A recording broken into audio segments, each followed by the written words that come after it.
Men, let's talk about the poser, the mask we wear to hide our wounds, fears, and insecurities. Every man has one, even if we don't always recognize it. It's that image we project to seem strong, successful, or just acceptable. But deep down, it's not who we truly are. The poser is something we've all built over time, a response to life's pressures, expectations, and wounds. It feels like it protects us, but in reality, it keeps us from living fully. It isolates us from real connection with others, with ourselves, and with God.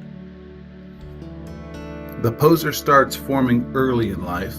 Maybe it began when someone told us to man up or stop crying, teaching us that showing emotion was weakness. Maybe it was the critical voice of a parent or a coach, making us feel we'd never been good enough unless we performed perfectly. Or maybe it was the silence of an absent father, leaving us to figure out what it means to be a man on our own. Over time, these moments teach us to put on a front, to act tough, smart, more accomplished than we feel. We begin to project an image of strength and control even when we're unsure or struggling inside.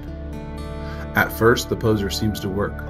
We've got the nods of approval, the pat on the back, the acceptance we crave, but it comes at a cost.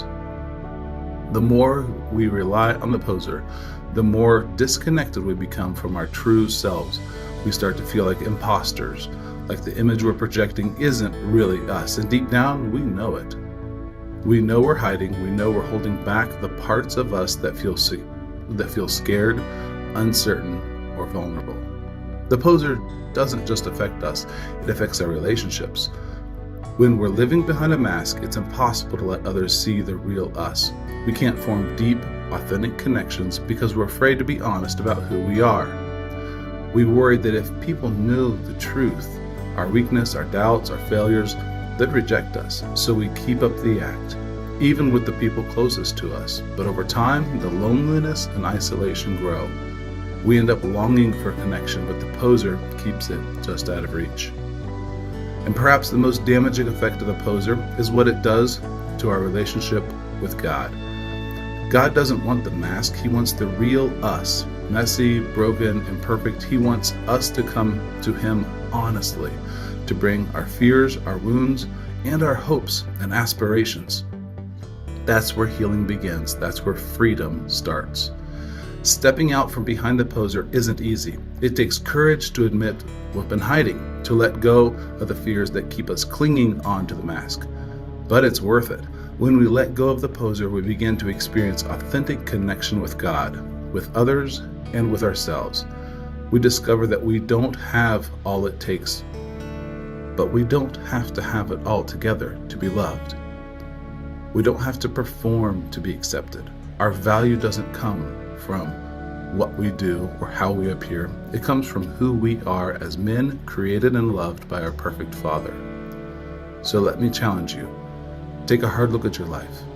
Where are you still putting on the poser? Where are you afraid to let people see the real you? And what would it look like to step out from behind the mask?